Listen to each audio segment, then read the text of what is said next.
Nako, heto na mga kabayan, mga hudas sa Senado, Diyos ko po, kinarma. Senator Soto, Mastermind, Trahidor, Senado. Aba, mga senador, gumante. Nako, yan po ang ating alamin mga kabayan sa video ito. Pero bago po natin simulan yan, palike naman po ng video ito. Malaking tulong po yan. Maraming salamat po. At eto nga mga kabayan, bago po natin i-play yung video, eto pasadahan muna natin to. Si Ombudsman Boying Rimulya, ha? Matapos pong ipagtanggol ni Chief Aplaska ang Senado, mga kababayan, eto naman si Ombudsman Boying Rimulya. Ombudsman Boying, sinuspindi ng 6 na buwan si Chief Aplaska. Aba, ayan mga kababayan, ginawa ng lahat-lahat para depensahan ang institusyon ng Senado, mga kababayan, pero sinuspindi pa ni Boying Rimulya. Aba, ipinataw ng Office of the Ombudsman ang preventive suspension laban kay Senate Sergeant at Arm Acting Chief Mao Aplaska habang iniimbestigahan ang mga pangyayaring naganap sa Senate premises sa gitna ng tensyon kaugnay ng usapin kay Senator Bato de la Rosa. Ayan mga kababayan, ano pong masasabi niyo dyan, ha? Marami pong humanga dito kay Chief Aplaska, mga kababayan, sa kanya pong ginawang kagitingan, no? Sa Senado, no? Dahil gusto nang pasukin ng NBI at kanya pong pinigilan, mga kababayan. Alright, ito pong naging komento ng ating mga kababayan patungkol dyan. Sabi po ni Miguel, Sergeant at Arms Head ng Senate, bakit si Boying Negro at nagsuspindi? Hindi ba't under siya ng Senado? Dapat Senate ang may karapatan na siyang magsususpend. Tama po ba? Aba, pwede rin, di ba? May point si Miguel dito dahil empleyado naman ng Senado si Aplaska. Bakit si Boying po ang hindi naman po halal sa bagay, government pa rin Government pa rin po yung Senado, mga kababayan. Maaari may jurisdiction po si Boying Rimulya, no? Kasi all government, no? Office officials, mga kababayan, whether it is appointed or elected, mga karabin natin ay under po na maparusahan ni Boying Rimulya. Alright? Sabi po dito ni Bonin, Ombudsman to the rescue. To the rescue na naman. The incoming Chief of Justice is spending the Senate Sergeant at Arms. Ayan. Bagong galawan naman. Kung sino pa ang pumigil ay siya pa yung ididiin. Pero yung mga totoong salarin, walang ginawa, wala nang maaasahan talaga ang taong bayan sa gobyernong ito. Teka lang. Tama na itong sinasabi dito, no? Boying Rimulya, no? Wag mong sabihin exempted dito ang NBI director na si Matibag.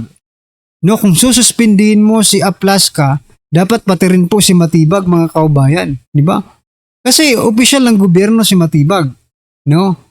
At sa pangyayaring iyon, mga kaubayan, no? Ang involved ay hindi lang po USAA, kundi maging NBI. Kasi sabi nga po ni Aplaska kanina, hindi po mangyayari ang kaguluhan sa Senado kung hindi po dahil sa NBI. Ngayon, Boying Rimulya, baka pwede naman, di ba? Baka pwedeng suspindihin mo rin si Matibag. Kung kaya mo lang naman, baka hindi mo kaya, wag na lang, di ba? Alright, ayan mga kababayan, ano po ang inyong opinion dyan? Just comment down below. At eto, bago po natin i-play yung video, eto, pasadahan po muna natin to, mga kababayan, no? Sabi po dito ni Soto, no? Aba, ito si Soto, mga kababayan, nagmamakaano na. Ano ba ito? Paawa effect ba ito, mga kababayan? Ito, sabi po dito ni Soto, wala akong tinanggap ni 5 sa salary ko from July 1 up to the present. Kanina, kasalanan ba ng taong bayan kung hindi ka makatanggap ng hindi mo tinanggap yung salary mo? Pangako mo yan nung eleksyon, di ba? Tapos ngayon parang nakakaawa naman. Kayong mga binibigyan ni Soto, wag na kayong tumanggap. Maawa naman daw kayo sa kanya. Ha? Siguro hanggang ngayon galit ito kasi biruin mo, wala na siyang sweldo, hindi pa siya Senate President. Diba? Okay lang sana kung Senate President siya kasi, diba? Yung galawan natin dyan, parang ano no? Oh, parang siyang siga, diba? Sa pag ikaw ang Senate President, ikaw ang masusunod. Ngayon, hindi na nga siya masusunod sa Senado, wala pa siyang sweldo. Ako po, mga kababayan. Ito pong naging komento ng ating mga kababayan patungkol po dyan sa pahayag na yan. Sabi po, may maleta ka naman Correct, di ba? Mas malaki pa nga yata yung maleta kaysa po sa sweldo. Ang sinasabi ng iba, di ba?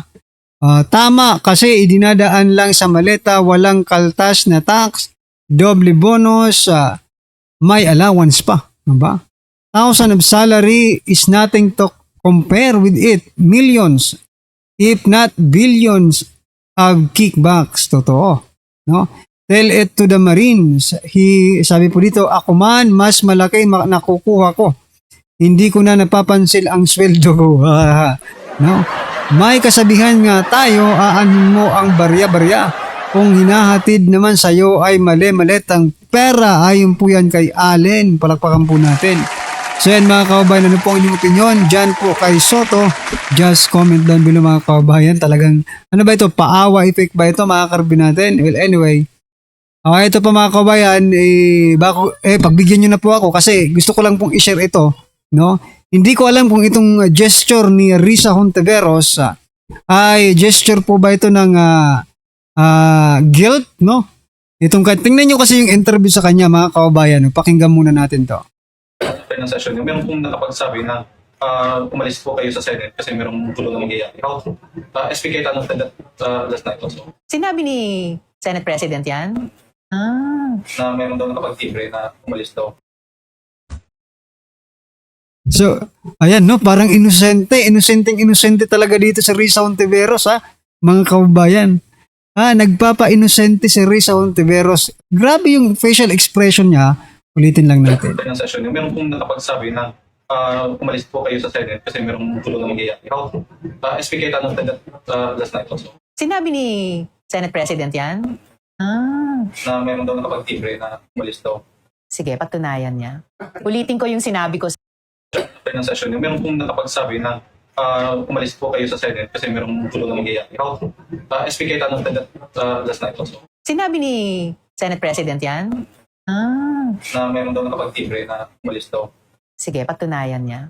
Ulitin ko yung sinabi ko sa simula na tinapos naming 5 at hindi siya kabilang doon. Nagpe-preside si Senator Loren. Tinapos naming 5 ni na Senator Kiko, Sherwin, Jinggoy, Loren at ako yung session hanggang ma-adjourn siya. Past 6 something. Wala sila sa session. Earlier nandun sila, siya yung nagpe-preside earlier. Pero nung nag-adjourn, kami lang 5. 3 minority, 2 majority. So, syempre, anong gagawin mo kung adjourn na yung session? Mauupo ka dyan sa session hall? So, syempre, umakyat ako sa office ko, nagligpit ng mga gamit, umalis, papuntang NAIA para lumipad dito kagabi, last flight, para sa conference ngayong araw. Yung ganyang klaseng pangingintriga, that's beneath a Senate President. That's what I can say. Paninira na naman daw ng Senate President mga kababayan. Ay, grabe.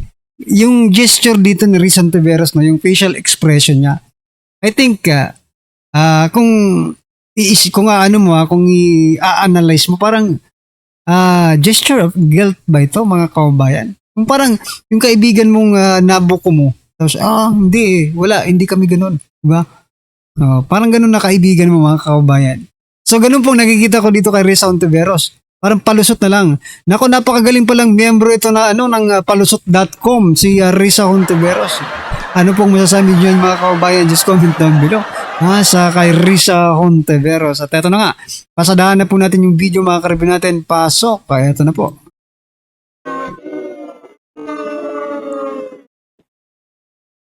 Ipakita natin. Baka sabihin niya, pinay-fake news natin siya eh. Ito, ipapakita ko sa'yo. Dito huling-huli yung kasinungalingan mo. Former Senate President Soto. Thank you. Mr. President, may I be allowed to lay to rest this particular issue as far as I'm concerned? Because I have been mentioned in media by members of the Senate that Senate President daw, pinayagan ko daw yung word na ginamit is pinayagan ko daw yung NBI na pumasok dito. May sinasabi nagpakain pa yung mga ganon. Let the records, speak for itself. Ito muna sa akin, Mr. President. Early in the morning, an NBI representative came to see me and told me they have a warrant of arrest for Senator De La Rosa. I said, simply, I said, coordinate with OSA. As simple as that. Why? I didn't realize that he was coming. I didn't know that he was going to be there in the afternoon. I just thought it was a simple information given the Senate President that a member of the Senate was being issued a warrant of arrest. It was simple as that. Yeah. Kaya, hindi pa pwede, little did I know that, Senator De La Rosa, after 7 months of not being here, will suddenly come. Kaya, ganun kasimple lang yung sinabi ko. Coordinate. Pero ang tanong dito mga kaubayan, naniniwala ba kayo na talagang ganun lang yun, mga kaubayan? Diba? Hindi alam ni Soto na dadating si De La Rosa, mga karabin natin. Naniniwala ba kayo? Ako hindi po ako naniniwala dyan, mga kaubayan. Video sa Dito huling-huli. When you say coordinate with OSAA, it only means pinayagan mo to coordinate with your people. Bigyan ko kayo ng halimbawa. Halimbawa, sa akin, ako manager ng Mocha Girls. Alam nyo yan. Biglang merong nakipag-deal sa akin na booker. Kung gusto ko yung booking na yon, yung show na yon, ang sasabihin ko, okay, coordinate with my secretary o my assistant manager na si Toto. Hindi ko sasabihin na coordinate with my assistant kung hindi ko gusto yung show na yun. Ang sasabihin ko agad-agad, sorry, mababa ang budget. Hindi kaya, hindi carry, hindi ko gusto mag-show dyan. O pangit yung bar nyo. O hindi maganda. O bastos yung yung bar na yan. Halimbawa lang. Diba? Sa akin pa lang, sasabihin ko na no. Sorry. Pero once sinabi kong, coordinate with my people, coordinate with my staff, ano ibig sabihin nun? Pinayagan mo. Magpapalusot ka pa, ayan na mismo sa bibig mo, lumabas. Coordinate with OSAA. Sa tingin mo lang gumamit ka ng utak kung meron ka. Ewan ko kung pumuti na rin yung utak mo. Sa tingin mo, kung hindi mo pinayagan at sinabi mong coordinate with OSAA, sa tingin mo sasabihin ng OSAA, hindi pumayag eh. Coordinate muna kayo sa boss namin. Di ba? Pwede bang sabihin ng OSAA na, okay, sige, go. Nang hindi ka pumapayag? Di ba? As simple as that, tanga na lang ang magsasabi, Huli na eh, totoo yung sinasabi huli na. mo, na hindi ka pumayag. Hindi naman pwedeng sabihin ng OSAA, hindi ka pumayag ha. Let's assume hindi ka pumayag. Let's assume. Hindi ka pumayag. Tapos sasabihin ng OSAA, sige okay lang. Tambay lang kayo dito ha. Antayin nyo si Bato, hulihin ninyo.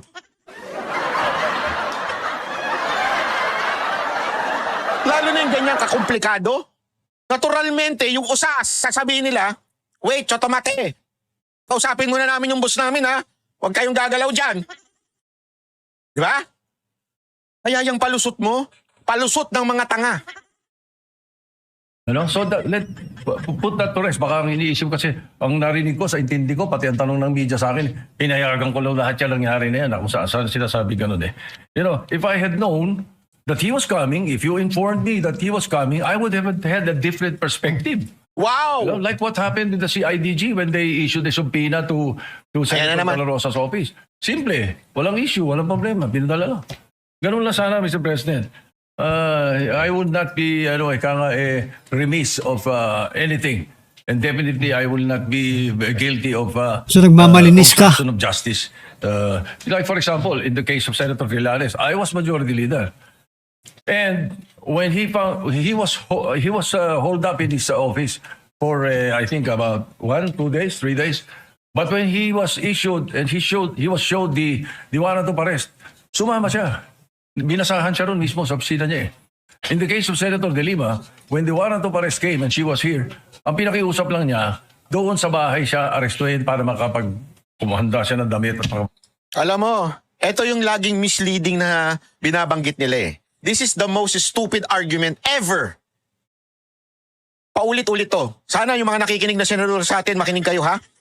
Pwede bang paulit-ulit nyo ring sabihin sa mga taong nagsasabi, bakit yung kay De Lima pinayagan? Bakit yung kay Trillanes pinayagan? Dahil ang nag-issue nun ay Korte ng Pilipinas. Yung kay Bato, ang nag-issue niyan, hindi nga bansa. Isang organisasyon lamang na kailangan ng treaty for us to be under that organization.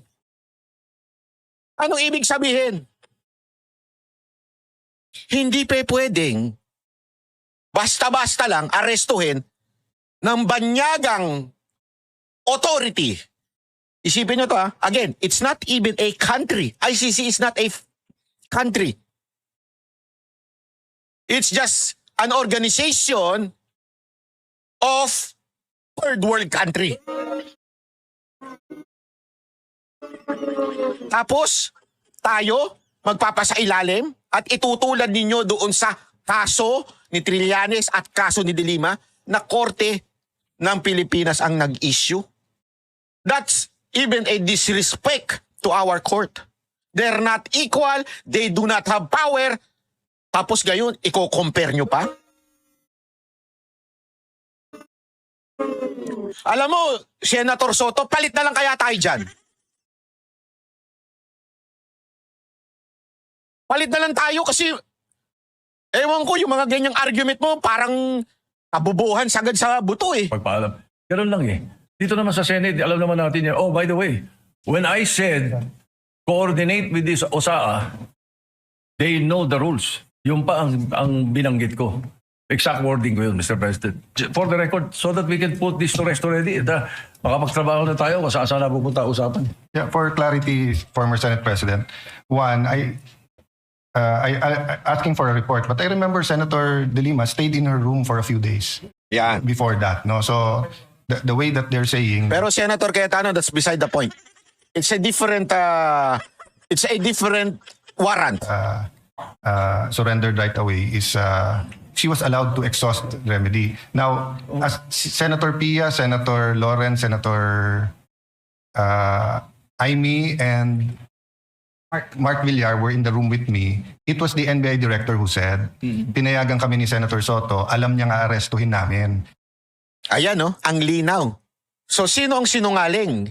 NBI director o si Soto? Dapat alamin, ipatawag yung NBI director. Correct, dapat ipatawag talaga yan. Pero dito, napansin niyo po ba mga kaubayan? Dahil sila po ang may issue, di ba? Si Soto biglang biglang tama na yan. Para makapag-move on na tayo. Ay grabe naman. Pag kayo po ang nasusukol, pag kayo po ang binibira, tama na agad para makapag-move on na agad. Di ba? Ganun lang yon. Di ba? Diba? Pag sila po mga kaubayan, okay lang. Pero pag BP Sara ang pinag-uusapan, continuous. Diba napansin nyo si Soto mga karbi natin? Ano napansin nyo? Tama na yan. Kasi ako, nadadali na ako dito. Diba? Ay, nako. Anyway, ano po ang inyong opinion dyan mga kaubayan? Just comment down below at syempre huwag pong kalimutang i-like ang video ito. Malaking tulong po yan. Maraming salamat po.